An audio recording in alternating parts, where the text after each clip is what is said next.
semuanya, perkenalkan, saya Gusti Putu Ai Febri Sinta Dewi, mahasiswa Profesioners Stikers Buleleng. Jadi, apa itu stunting? Baik, selamat sore ibu-ibu semua dan adik-adik semua. Perkenalkan, nama saya Sinta, mahasiswa program studi Profesioners dari Stikers Buleleng. Jadi terima kasih atas waktu yang telah diberikan kepada saya. Tidak lupa juga untuk selalu mematuhi protokol kesehatan yang ada di masa pandemi COVID-19 ini. Jadi di sini saya akan memberikan sedikit edukasi mengenai apa itu stunting. Ya, jadi sebelum dimulai, ini ada leaflet atau catatan kecil yang dapat ibu-ibu dan adik-adik baca. Bisa dibuka ya. Baik, sebelumnya adik-adik atau ibu-ibu di sini, apakah ada yang tahu apa itu stunting?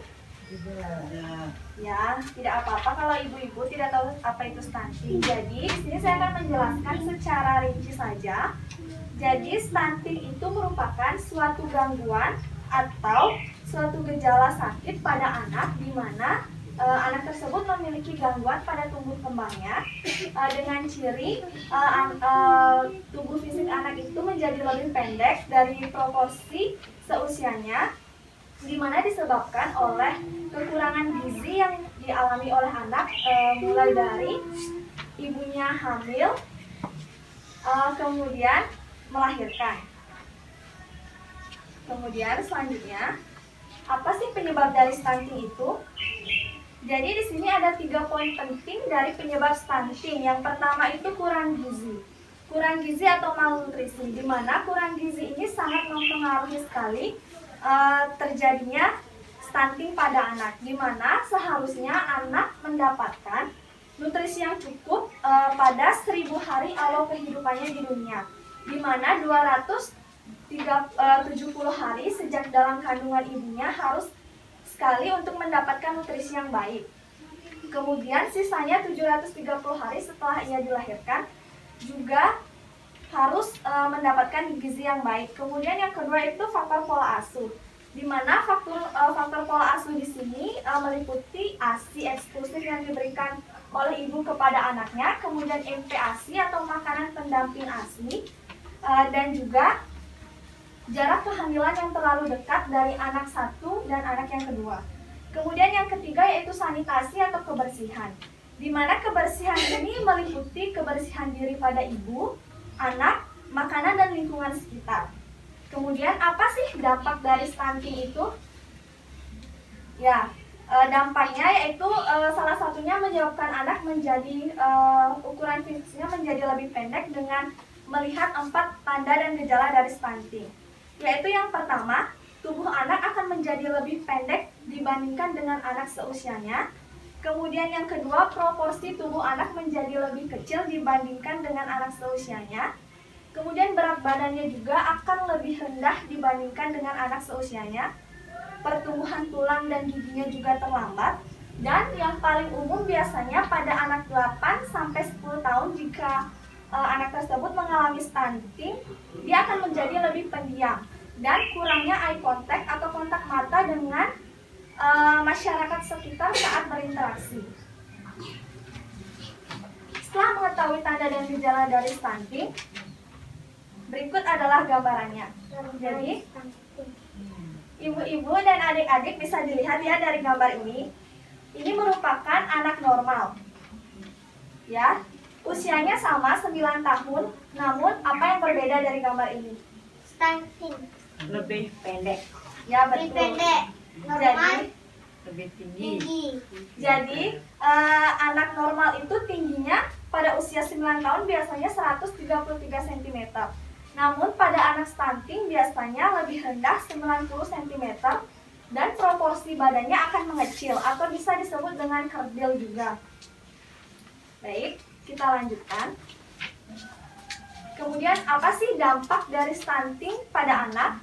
Dampak pada anak bukan hanya meliputi gangguan pertumbuhannya saja, namun dapat juga mempengaruhi pada tahap perkembangan anak, di mana perkembangan bahasanya akan terganggu, perkembangan motoriknya akan terganggu, kemudian perkembangan kognitif atau perkembangan otak anak akan mengalami tingkat kecerdasan yang rendah. Kemudian perkembangan fisiknya dan perkembangan sosial emosionalnya. Di mana pada anak stunting akan lebih cemburu atau lebih bersaing dengan teman-teman atau saudaranya. Kemudian apa saja dampak kesehatan dari anak yang mengalami stunting, yaitu yang pasti sistem imunnya atau sistem kekebalan tubuh pada anak akan menurun. Kemudian gangguan metabolisme seperti gangguan pencernaan, dan yang terakhir akan lebih rentan mengalami penyakit infeksius yang dapat disebabkan oleh bakteri, virus, dan kuman, yaitu seperti TBC, diare, dan pneumonia. Setelah mengetahui tanda dan gejala serta dampak pada anak yang mengalami stunting, apa sih pencegahan yang dapat kita lakukan? Jadi, 3 langkah ini dapat kita lakukan, yaitu yang pertama, pola makan atau gizi seimbang yang diperlukan oleh ibu dan anak sejak ibu dalam mengandung anaknya, sehingga gizi pada anak dalam kandungan akan terpenuhi. Seperti ibu hamil harus minum tablet tambahan darah pada saat hamil, seperti vitamin yang telah diberikan oleh dokter ataupun bidan.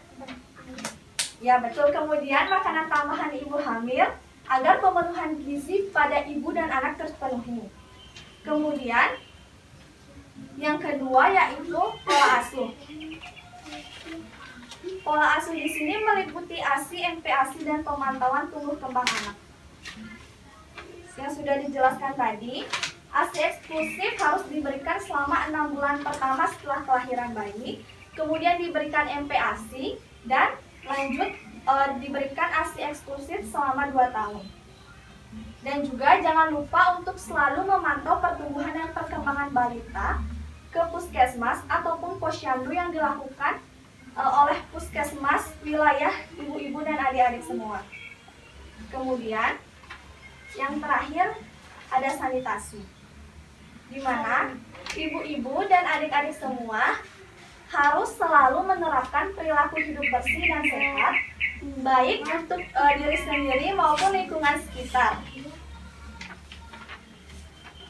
Jadi di sini dapat saya berikan satu kesimpulan, yaitu ayo kenali gejala stunting pada anak sejak dini. Kelas bisa ditanyakan, pertanyaannya saya buka. Saya mau bertanya. Ya Bu. Apakah semua anak yang mempunyai tubuh pendek itu bisa dibilang dikena penyakit stunting? Baik, terima kasih untuk pertanyaannya Bu. Jadi saya di sini akan mencoba menjawab. Tidak semua anak yang bertubuh pendek itu dapat didiagnosis stunting. Mengapa demikian? Karena bisa saja tubuh pendek itu didapatkan dari gen orang tua mereka. Jadi, untuk menentukan anak itu bisa didiagnosis stunting atau tidak, ibu-ibu bisa bawa anak ibu ke pelayanan kesehatan terdekat seperti puskesmas ataupun posyandu untuk dinilai kurva tumbuh kembangnya sesuai WHO. Apakah tergolong anak normal ataupun stunting? Apakah bisa diterima, Bu? Tidak bisa. Baik. Demikian yang dapat saya sampaikan. Terima kasih atas waktunya. Akhir kata saya ucapkan terima kasih. Terima kasih.